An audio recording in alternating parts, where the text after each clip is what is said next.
Good morning dear student. Hindi में आप अभी कौन सा चैप्टर पढ़ रहे हो? थर्ड चैप्टर पढ़ रहे हो, मात्रा, शब्द तथा वाक्य। वो चैप्टर आपकी कंप्लीट हो गया था। उसके बाद में आप क्या कर रहे थे? Book fill up. तो आपने कहाँ तक की थी बुक फिलअप? 17 तक। आज आपको बुक ओपन करनी है, 18 पेज नंबर, और उसमें हम बुक फिलअप करेंगे और अच्छे से समझेंगे। जैसे कि क तक आपने बुक फिलअप की थी अच्छे से, आज हम ख प्रश्न वाली अच्छे से समझ के करेंगे। जो प्रश्न दिए हुए हैं उनको अच्छे से समझ के बुक फिलअप करनी है। जैसे ख है, सही कथन पर सही और गलत कथन पर गलत का चिन्ह लगाइए। जैसे शब्दों, फर्स्ट प्रश्न है, शब्दों की सार्थक मेल से वाक्य बनता है। तो बनता है ना, जो शब्द जुड़कर ही तो वाक्य बनते हैं। तो आपको क्या करना है? राइट करना है। जैसे कि अब लिखा हुआ है राम घर चल, तो ये देखो शब्द है ना, राम घर चल। तो इन शब्दों को जोड़ के ही तो हम वाक्य बनाते हैं। तो ये एक तरीके से वाक्य बन जाएगा, राम घर चल।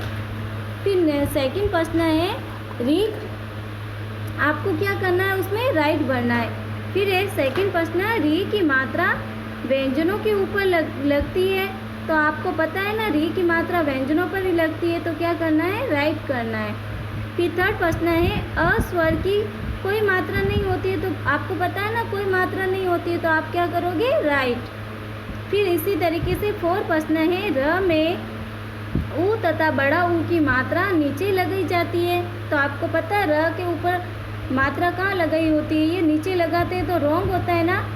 तो र के ऊपर र की मात्रा बीच में लगाते हैं। तो आपको क्या करना है? रॉन्ग करना है। इसमें प्रश्न क्या दिया हुआ है? र में छोटा ऊ तथा बड़ा ऊ की मात्रा नीचे लगाई जाती है। तो क्या करोगे? रॉन्ग।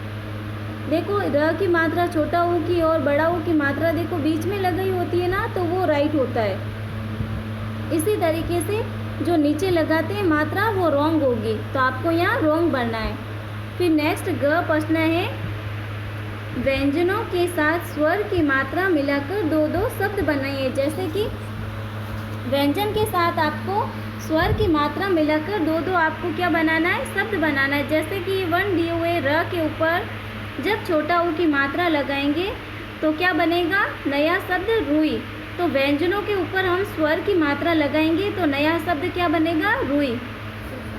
जैसे आपको छोटा ऊ की मात्रा के दो शब्द बनाने हैं। जैसे र के ऊपर छोटा ऊ की मात्रा का प्रयोग करके दो नए शब्द बनाना है। एक तो बनाया रुई, एक क्या बनाएंगे? रुपया। और आप और अच्छे से कोई नए दो शब्द बना सकते हो र से, र के ऊपर छोटा ऊ की मात्रा लेकर। इसी तरीके से फिर इससे आगे है, जैसे स प्लस ए की मात्रा का प्रयोग करके आपको नए शब्द बना, स के ऊपर ए की मात्रा का प्रयोग करके और नए शब्द बनाने दो। जैसे कि मैंने बनाया सेब और सेवा। तो इसी तरीके से आप और नए शब्द बना सकते हो स के ऊपर ए की मात्रा का प्रयोग करके।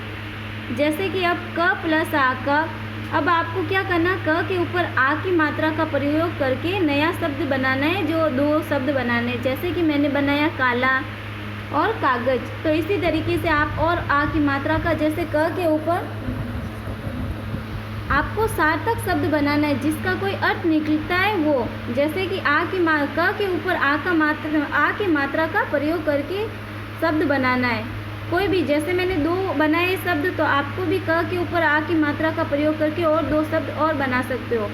जैसे कि अब द प्लस ऊ, ये कौन सा ऊ? बड़ा ऊ। द के ऊपर जब हम बड़ा ऊ की मात्रा का प्रयोग करेंगे तो इससे नया शब्द दो कौन से बन रहे हैं वो देखना है। जैसे मैंने बनाया है दूध, दूर। तो इसी तरीके से आप और नए शब्द बना सकते हो द के ऊपर बड़ा ऊ की मात्रा का प्रयोग करके। तो ये आपको अपने बुक में फिलअप करना है अच्छे से। फिर नेक्स्ट है ग, नीचे दिए गए व्यंजनों को जोड़कर शब्द बनाइए। जैसे कि ये व्यंजन दिए हुए हैं आपको, तो इसको जोड़ के क्या बनाना है? शब्द बनाना है। जैसे गी प्लस ला प्लस स। तो इन व्यंजनों को जोड़ेंगे तो नया शब्द क्या बनेगा? गिलास। इसी तरीके से नेक्स्ट है अ प्लस ल प्लस मा प्लस री।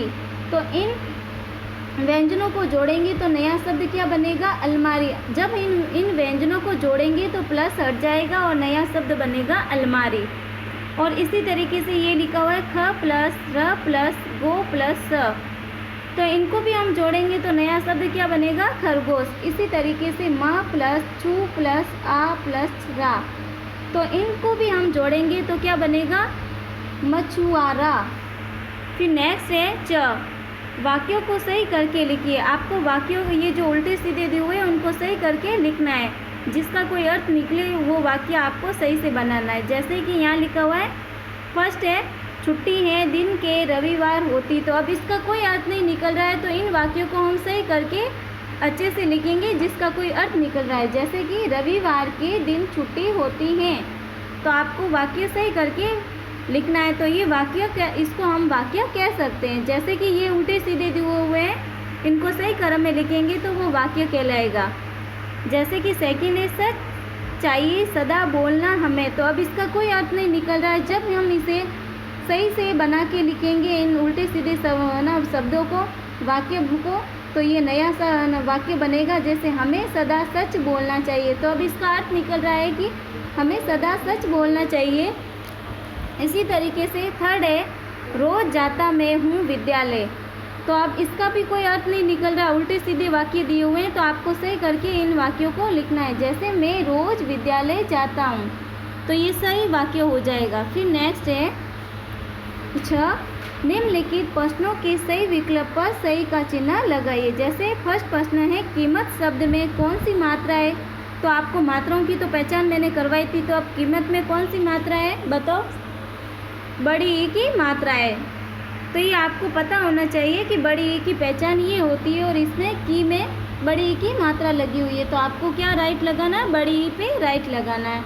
फिर सेकंड है हृदय शब्द में कौन सी मात्रा है, तो अब देखो कौन सी मात्रा आपको अपना पता चल रहा है। जैसे ऊ की एक, बड़ा ऊ की एक, री की है, तो आपको मात्राओं की पहचान करवाई है ना, तो इसमें कौन सी मात्रा है, री की, तो आपको उस पर राइट करना है। फिर थर्ड है इनमें से किस शब्द में ऊ की, बड़ा ऊ की मात्रा लगी है। देखो एक तो ऊन लिखा हुआ है, फिर एक लिखा हुआ है उल्लू और अंगुली, तो आपको पता है मात्राओं की तो पहचान पता है, जैसे तो किस पे राइट लगाओगे, उल्लू पे, तो ये आपका राइट करना है आपको। और आपका होमवर्क है ये जो आपको अपनी नोटबुक के अंदर अच्छे से समझ के आज की डेट लगा के और अच्छे से हेडिंग डालना है कौन सा चैप्टर है। और अगर आपको पेज है ना जहाँ आप होमवर्क कर रहे हो थर्ड चैप्टर का, अगर पेज बच रहा है तो उसी के नीचे आप ये वर्क कर सकते हो, और अच्छी हैंड राइटिंग में करना है। ओके।